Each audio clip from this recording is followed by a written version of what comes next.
Andre, thank you so very much for being here. He works over at Cal State University, Dominguez Hills. He's an MPA, he's a husband, and he's just a fabulous young man. And I can say young man because he told me I could say his age. He's only 37. So he's young too, Reverend Ray.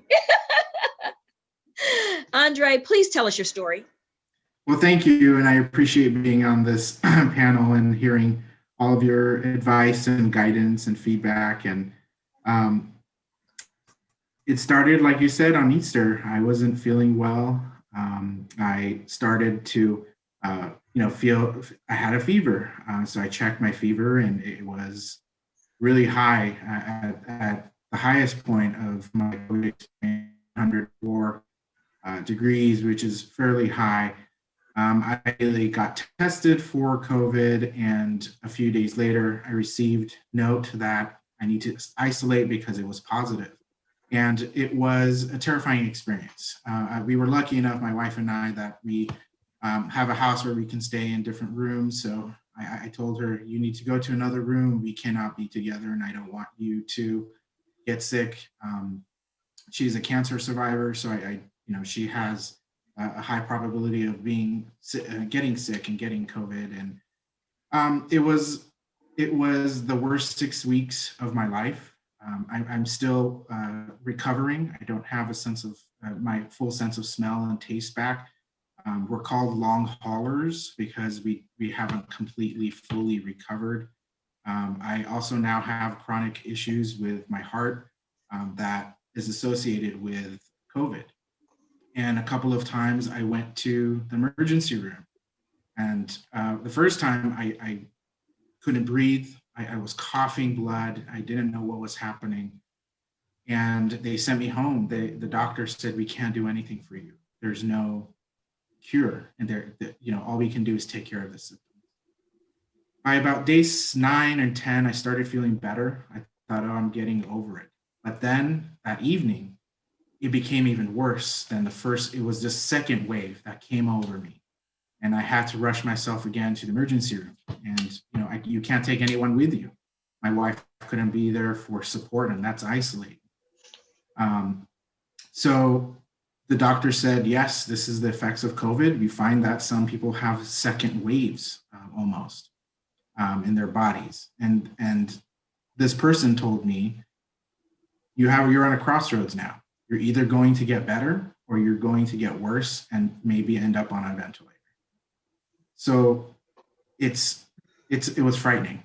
And thank God I was able to get better.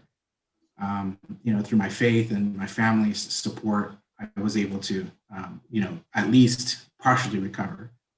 Andre, quickly mention, Andre, I can't let you get past this part. Please articulate what it felt like to have your wife right there in the house with you.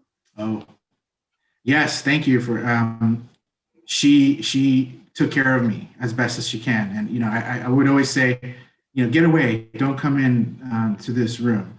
So basically we came up with a rule that I would close the door to our bedroom and, she would sleep in the other bedroom. She would bring my food to the door, she would make stuff for me, and then she would leave and I would finish and put it out the door. And she would pick it up, and with gloves, she always wore masks, even though she was on the other side of the door. And it was so isolating because I was by myself for 6 weeks. There's only so much TV you can watch. There's only so much you can read because you're so sick. You can't breathe and you're coughing. And that isolation adds to the stress on your body. Thankfully, I was able to FaceTime. We've used that to communicate. She would often check on me almost every hour to make sure I was doing okay. But yes, I think part of this illness is this isolation. If you do get it, you can't be around people. And, it was difficult. Andre, thank you so much. I just have to say on behalf of the people who have tested positive and have had to be in that isolation, and thank you for speaking on their behalf. And there's so many people who just imagine they don't have anyone at home.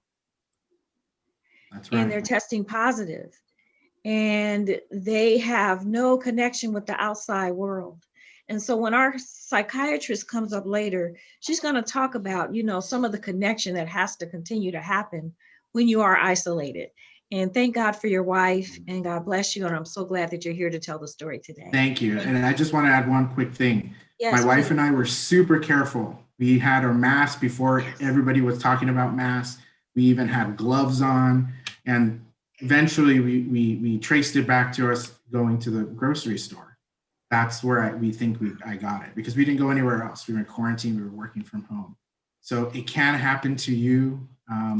Just be careful.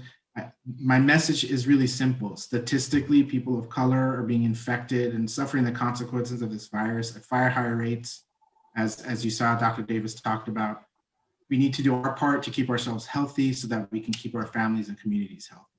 I know it's hard. We're creatures of, social creatures, and we want to be around together. But as Rex said earlier, short-term pain for long-term gain. So I appreciate you all listening. Thank you. Oh, Andre, thank you so very much. We really appreciate you.